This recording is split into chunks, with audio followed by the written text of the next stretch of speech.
dropping tonight, the search continues for the person involved in a shooting on I-75 yesterday evening.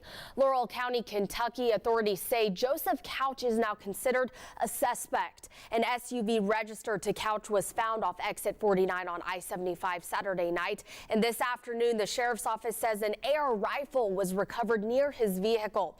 Authorities say last night a gunman shot into 9 vehicles on the interstate. 5 people were shot and seriously hurt. 10 News reporter Aaron Velasquez spoke to a woman who was driving on the highway at that same time and says her vehicle was hit by that gunfire. Aaron.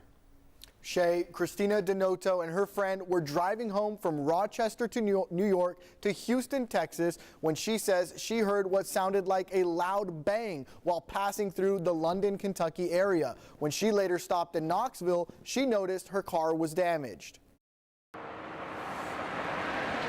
Driving, and all of a sudden we just heard like a loud, almost like an explosion. Christina Denoto and her friend Jeremy were driving down I-75 Saturday night around London, Kentucky, when she says her car was struck by what she describes as a ricochet from the bullets. So I have quite a bit of experience with shooting, and it definitely sounded loud like a gunshot to me. She describes how she saw the car next to her pull over and heard a loud noise coming from the passenger side of her car. If I had to guess what happened, I would think that the white truck next to me got hit, and that's why he pulled over and the bullet ricocheted and hit my vehicle. How scary is it to say that out loud? It's very scary. Like last night going to bed, I was like, oh my God, we could have, died or something, She drives a Toyota 4Runner and says when she got to Knoxville last night, she noticed the damage on her vehicle. Right here, it's a pretty big, divot, I mean, like the size of my finger.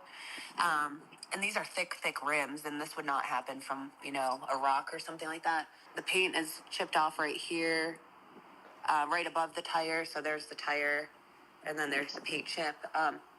And then back here, there's another, sorry, the sun glare. There's another, these weren't here before. Denoto thinks it was divine intervention that she and her passenger were not hurt. Count your blessings and make sure, that you're always aware of your surroundings and don't take anything for granted, even if you're just out and about. It's a crazy world we live in. Wow, a very scary situation for sure. So, Aaron, how did Christina know that it really was that shooting? Yeah, Shay, she didn't even realize the scope of the situation until her friend Jeremy got a call about an hour later from his dad. She says she spoke to state police in Kentucky last night to report the damage and is waiting on their response. All right, thanks so much, Aaron. We appreciate it.